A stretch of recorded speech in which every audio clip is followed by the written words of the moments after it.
தஞ்சாவூரில் விவசாயிகளிடமிருந்து கொள்முதல் செய்யப்பட்ட நெல் அரவை வெளி மாவட்டங்களுக்கு சரக்கு ரயில் மூலமாக அனுப்பி வைக்கப்படுகிறது. கூடுதல் விவரங்களை செய்தியாளர் ராஜா வழங்கிட கேட்கலாம். ராஜா, வணக்கம். விவரங்கள் என்ன சொல்லலாம்? வணக்கம். தஞ்சை மாவட்டத்தில் சுமார் 1,99,000 ஏக்கர் பரப்பளவில் குறுவை சாகுபடி பணிகள் மேற்கொள்ளப்பட்டு தற்போது வரை 1,70,000 ஏக்கர் பரப்பளவில் அறுவடை பணிகள் முடிவடைந்திருக்கிறது. அதாவது விவசாயிகளிடமிருந்து நெல் கொள்முதல் செய்வதற்காக தஞ்சை மாவட்டத்தில் சுமார் 300 அரசு நெல் கொள்முதல் நிலையங்கள் திறக்கப்பட்டு தற்போது வரை 1,76,000 டன் நெல் கொள்முதல் செய்யப்பட்டுள்ளது. இந்த விவசாயிகளிடமிருந்து கொள்முதல் செய்யப்பட்ட நெல்லானது அரவைக்காக அண்டை மாவட்டங்களுக்கு அனுப்பி வைக்கப்படுகிறது. குறிப்பாக திண்டுக்கல், கிருஷ்ணகிரி போன்ற மாவட்டங்களுக்கு தஞ்சை ரயில் நிலையத்திலிருந்து சரக்கு ரயில் மூலம் அனுப்பி வைக்கப்படுகிறது.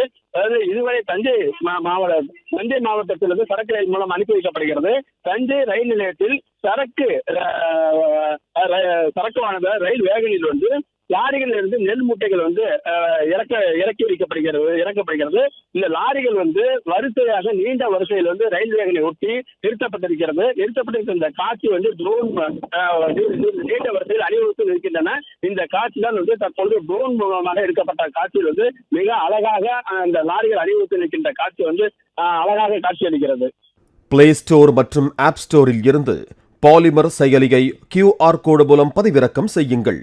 செய்திகளை உடனுக்குடன் பெறுங்கள்.